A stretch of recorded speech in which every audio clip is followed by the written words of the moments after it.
However, Prabhupada said, if it's a planned, premeditated fall down, Prabhupada wrote, that is the greatest offense. So, as long as the fall down is some accidental weakness, we just carry on a devotional service and regain our strength, then we're still considered to be a sadhu by Krishna. Thank you so So, much. I hope that answers your question. Thank you. Thank you very much. Wonderful question. Any other points for discussion?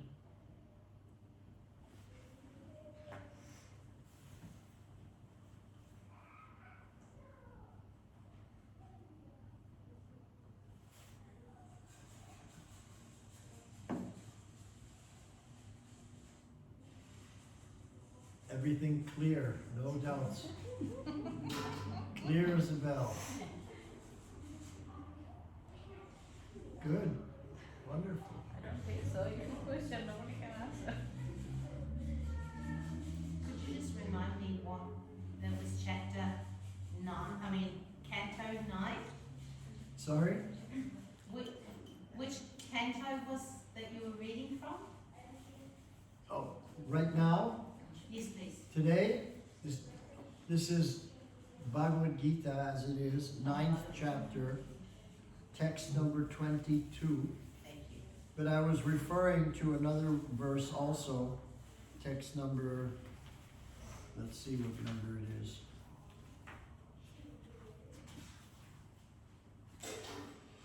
Api Cheturacharo Bhajate Mamananyabhak.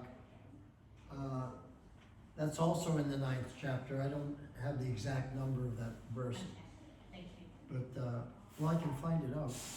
There's an index here. Let's find it out. I want to answer your question. Since you've asked it, you deserve to get an answer. Thank you.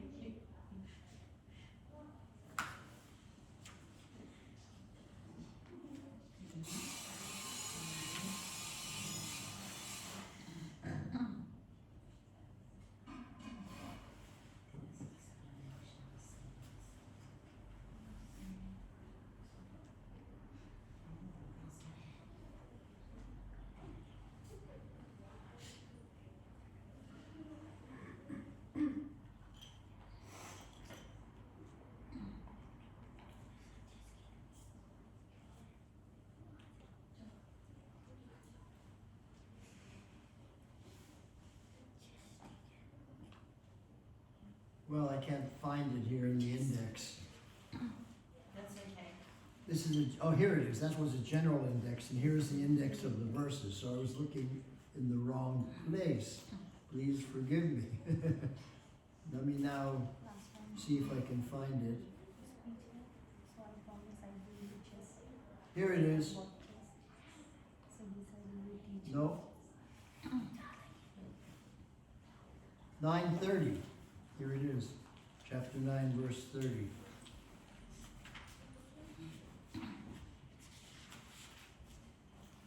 Api chet sudaracharo bhajate mam ananyabhak sadureva samantavya samyag vyavyasito hisa.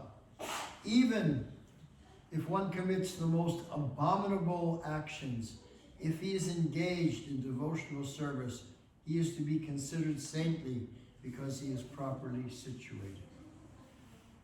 Thank you so much. So that's text number 30.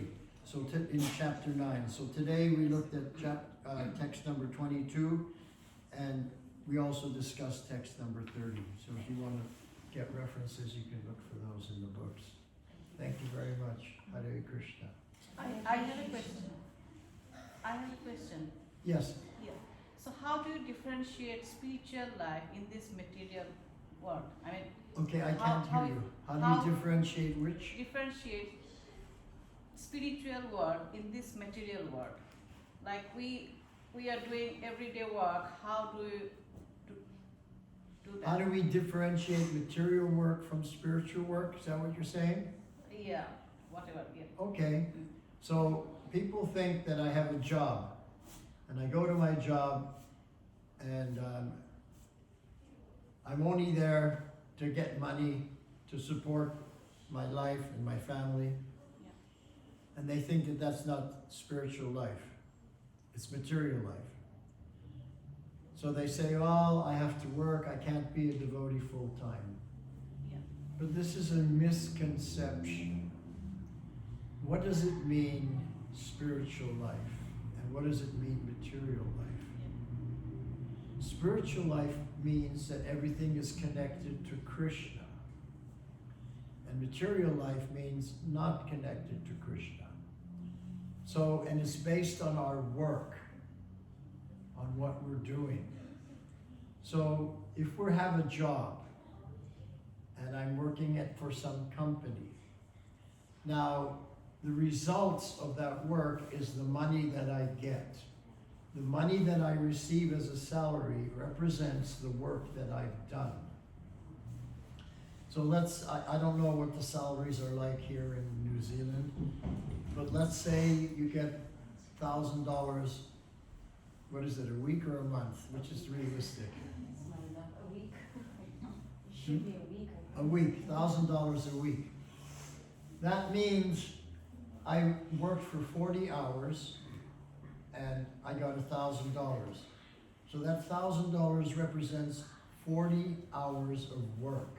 Now, what will I do with that result, that money? If that money is spent to serve the Vaishnavas or to serve Krishna, like let's say you're married, you have a Vaishnava family, your wife's a Vaishnava, your children are Vaishnavas. If all that money goes for them, then you were doing devotional service. The results of your work became devotional service.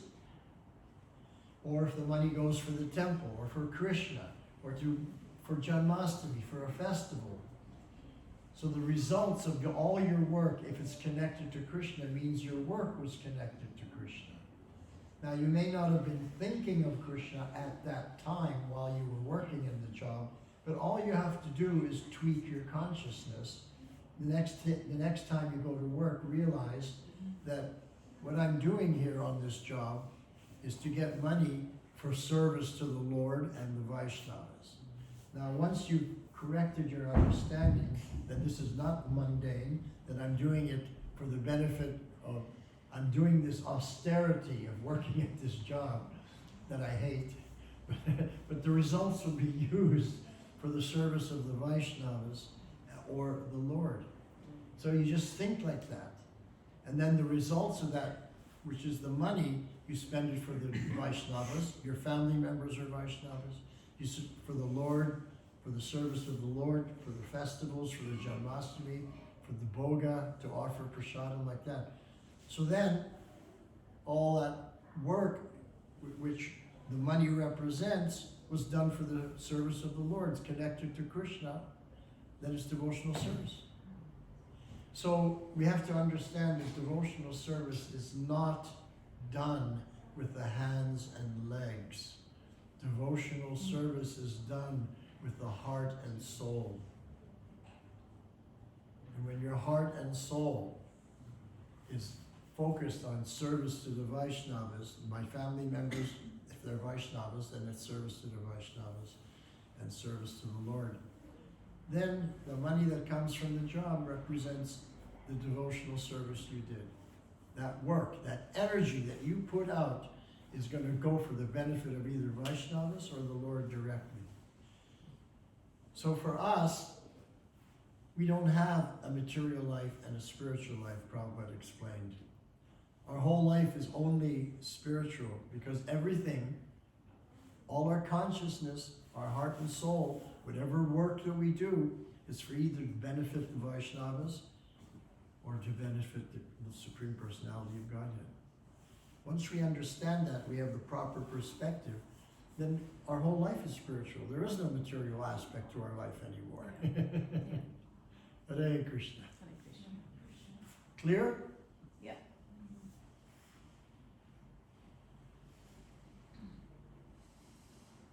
Okay.